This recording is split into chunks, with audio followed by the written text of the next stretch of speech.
I wonder if anybody's noticed there has been a huge uptick in the amount of homes for sale. And I'm curious if anybody's noticed that mortgage interest rates have gone through the roof. And I'm also really curious if anybody has noticed that some homes sit on the market for a really long time. And I'm also curious if anybody has happened to find any overpriced homes. Well, you're not alone. I have too. We are going to make some live calls to realtors and negotiate price on homes for sale. Boom, we're live. My name is Chris Igo. If you're new to the channel, welcome aboard. And if you're a returning viewer, then I appreciate your participation in our journey. And I am committed to making the best content to empower you to make the best decisions for yourself, for your family, and for your financial bottom line. Before I start making these phone calls, I think it's important that we all understand the housing market that we're in right now. And I hope it does not come as a surprise to anybody that the housing market has changed radically. We've got mortgage interest rates over 7%, and affordability is a major issue. Mortgage payments are up over 50% year over year, and pending sales are down 21%. New listings of homes are down 14%, and 8% of homes that are listed had price drops. And so that's what I want to focus on today. Now, full disclosure, the numbers that I just shared that were reported by Redfin are national averages. So my market here in South Florida is very likely going to be very different than your market elsewhere in the country. But no matter where you're at, the trend is not your friend. And I know the stock market is up today, but the volatility in the stock market is making many people crazy. Maybe a better word is concerned, but there are a lot of people out there that are suffering from fear and uncertainty, and they're not sure what to do because their stock accounts, their investment accounts have been decimated over the last few years. And many people who felt wealthy due to the appreciation that they experienced in the stock market, they don't feel wealthy anymore. And affordability in the housing market is taking a major toll on everyone. Now, the intent of this video is to call listing agents to negotiate price on overpriced listings. But it would be totally irresponsible of me not to share some of the things that are happening right now in other markets across the globe, because these are things that are very likely to happen in our economy, in our market, in the near future. And you can see breaking news today that Bloomberg has reported that property funds are starting to sell assets to help stricken UK pensions. And these sales are the latest sign that the turmoil that has rocked the UK pension industry is still reverberating throughout financial markets. Pensions have been dumping stocks, bonds, collateralized loan obligations. In fact, the Bank of England was forced to step in to stabilize the markets after rising gilt yields triggered margin calls that came in so fast the fund couldn't manage them. And now you may ask yourself, why is he talking about this? This has nothing to do with negotiating price with listing agents. Well, yes, that's partially true. It's also true that at some point in the future, if the market volatility does not subside, this is absolutely what will happen in our stock market. And I know that from experience because I was a stockbroker for 18 years. And I can promise you when there is a massive correction, like what we've seen in the past, margin calls, forced liquidations, and institutional selling can very easily trigger these same dynamics because selling begets selling. And when people are panicked and institutions are forcing sales, it gets real ugly real quick. Which is why it is incredibly important to understand the way the market works so that you don't get forced out of an investment you don't want to be. But again, I'm talking about stocks, and now let's get back into the housing market. And let's call some overpriced listings. But some of these listings that I'm about to call are in newer developments. So we got to talk about the home builders. And home builder sentiment dropped to half of what it was 6 months ago, which is interesting because mortgage interest rates have increased 50% from where they were right about that same time. One thing I know for certain is that home builders, specifically in my market, are starting to offer incentives in ways they haven't in a long time. And when I look at other markets throughout the country, I know there are many home builders like Lennar that are offering crazy incentives. Crazy good if you're thinking about buying. But that really hasn't happened in my market yet, but I am absolutely committed to sharing it with you if and when it does. All right, so let's get focused and get into making these phone calls because I'm super excited to test the market a little bit here over the phone with these listing agents. But the thing I want to address before I do that, which I've talked a lot about in the past, is the pain of recession. The pain of recession will cause forced sales. It takes time for that to happen. It's going to take 18 to 24 months for the real pain of the recession to hit the consumer in a way that they are forced to sell. But that doesn't mean that each market is going to act the same way or that the homeowners in each market feel the same pain points. So, what happens in my market is not the same as what's going to happen in your market. But irrespective of where you're at, we are committed to serving and supporting you at the highest level. Now, I can see by looking at the analytics that not everybody who watches my content is local in my market. If you would like to be connected with someone that we know, like, and trust, a professional that can serve and support you at the highest level, no matter where you are, then please opt in for a referral now, and we will get you connected with a real estate or mortgage professional right away. I hate to keep teasing these phone calls because I'm super fired up to make them, but we're entering the third quarter earnings season. And these earnings reports are critical to understand because they tell us a lot about what these big corporations think about the future. And while this isn't an earnings announcement, Microsoft just announced they're laying off 1,000 employees.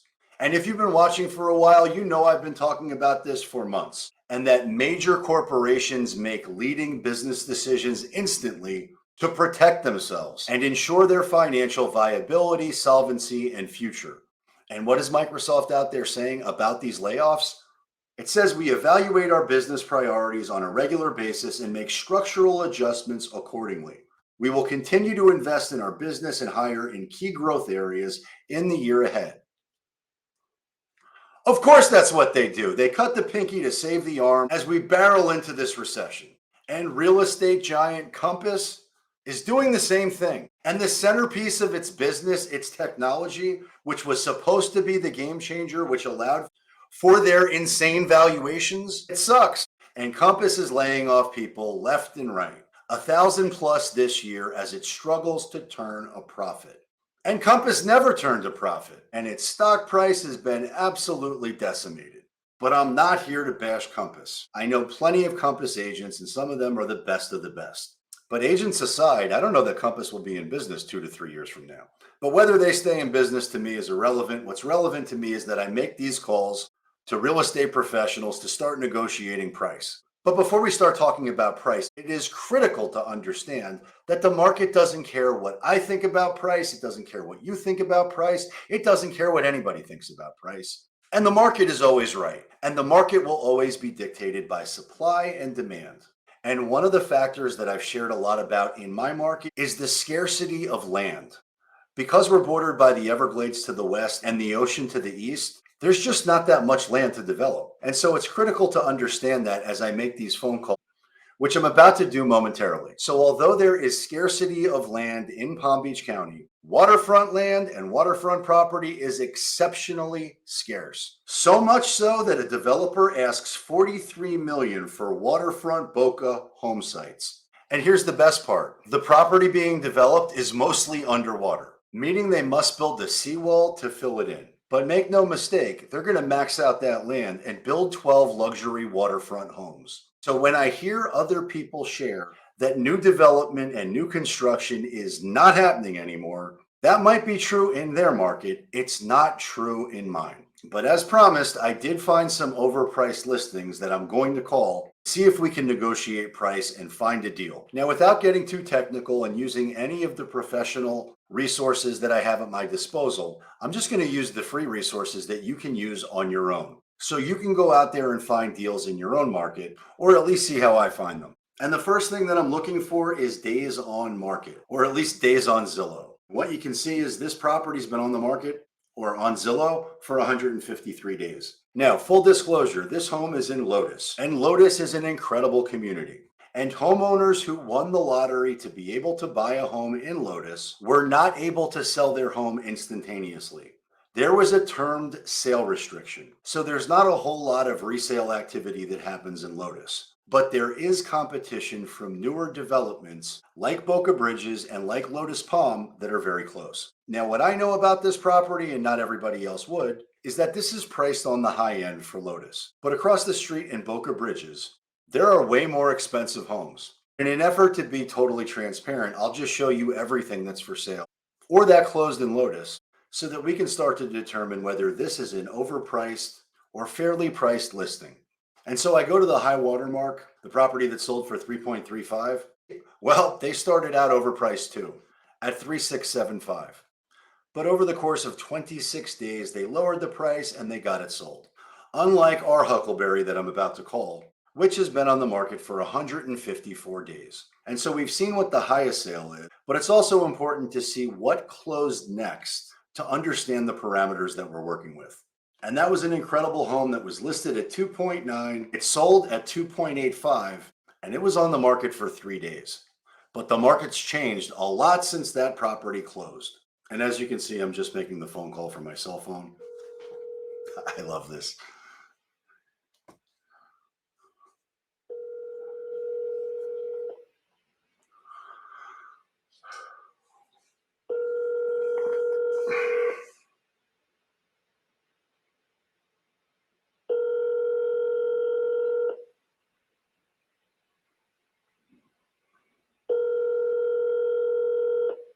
How do you not pick up your phone?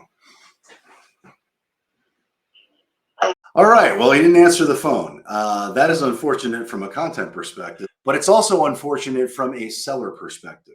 Now, as a full-time, full-service real estate professional, I understand you can't always take the phone call, but I could promise you if I've got a $3+ million listing that's been on the market for 145 days, I'm answering every call that comes in. And so the fact that he did not do that really isn't so good. So now I'm going to bounce over to Wellington to showcase another property, which I think is completely overpriced. But in addition to being overpriced, it's also not being marketed the right way. I'm sharing on the screen all of the inventory that's for sale or that closed in the Isles of Wellington, which is where the property that I'm about to call is located. And what you'll notice is that this property is not part of that list. They've got it in the wrong subdivision, which means that anybody looking in that neighborhood for a home like this is not going to find it, which may have something to do with the fact that it's been on the market for 143 days. This is why it is critical to work with a real estate professional that is actually a professional. And there are 90,000 agents in my market. Of that, only 1,000 do 10 deals or more a year, which means there are 89,000 agents out there that are either part-time or half-assed. And if you're looking to sell your home for $1.7 million or $3+ million and your agent doesn't answer the phone or they put it in the wrong subdivision, well, chances are you're not going to get what you want. And that's a darn shame. So it looks like the highest sale in this subdivision is 1.565 and that the 1.7s aren't selling.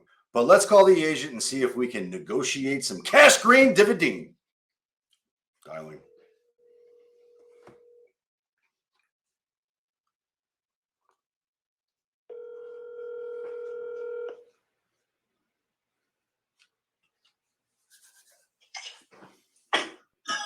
This is Sam. Hey, Sam, it's Chris Igo, KW. I record my calls for training purposes. I noticed your property over on Osprey Point Circle. Is that still available? Yes, it is. Awesome. I've got some out-of-state buyers that I'm working with right now that actually found it. I wanted to kind of give you just a heads up. They were looking. I don't know what service they have, but it's not Zillow or Realtor. They were able to get it syndicated somewhere else. It's not coming up in the Isles of Wellington in the MLS. It's not coming up. No, I think you've got it in the wrong subdivision. So I was just giving you a little bit of, added. You look it up on the Isle of Wellington. It doesn't come up. No, you've got it in as Marina Bay Estates, and it really should be the Isles of Wellington, and not. Oh yeah, that's the name of the development instead of the subdivision. Yeah, no, but I'm just letting you know it should be in there as Isles at Wellington. Oh, I didn't think I could make a mistake like that. I'll double check this. Yeah, no, it's no biggie. I'm glad we found it, but I'm just letting you know. No, I mean that's not good. I mean, if a client is looking for just by the eye, it would come up. Exactly. That's not good for me. I understand. Yeah, but this might be good for you, right? So they're coming in from out of state. They found this one. I'm just going to be transparent with you. I think they're kind of maxed out at the 1.5 and change, maybe 1.6. Do you think that's something that your seller would entertain? Show it to them. If they like it, I'll see if I can cut corners and see if I can make it work. All right, I appreciate that. They'll be in this weekend. So what I'll do is is it easy to schedule it online? Yes. Awesome. All right. Online, the seller will confirm it, and then I'll let you know how we're gonna, how you're gonna be at the door. Yeah, now let me ask you this, because I know that the rates are insane right now at north of 7%. Do you think the seller would be open to a credit to pay down their interest rate? Yeah, yeah. No, I have it advertised at 1%, 1% toward the closing costs. Awesome. All right. To the seller. Well, listen, So you don't see that in there also? I don't know. Are we talking about 11836 Yes. 3 point cycle? Yeah. All right, I'll double check it because I have all that listed in there. Yeah. And I'm looking in the broker notes too. I don't see it there, but that's, so definitely check on that. But the bigger concern would be the subdivision, changing that. Yeah. Awesome. Hey, listen, I appreciate you taking the phone call and being so nice. I will be in touch with you, and hopefully we can get this scheduled for the weekend. No problem. Thanks. All right. Have a good day. Bye. All right, so that worked out pretty well. He answered the phone. I gave him a little bit of information that he did not know. And what did we learn? We learned that this property, which was originally listed at 1.95, which is now listed at 1.7, which is also listed in the wrong subdivision, although hopefully not for long because I told him what to correct. But we also learned that the seller is open to buying down the interest rate for our buyer. And we also learned that there's anywhere from $100,000 to $200,000 worth of wiggle room. But that all starts by writing a contract, which to his credit, he suggested that I do. And if this one works for my buyer, I sure will. I'll have more of these live realtor call negotiations coming soon. I hope you enjoyed this content and found it valuable. And if you did, please subscribe to the channel, give it a thumbs up, share it with a friend, and know that I love you for it. And until next time,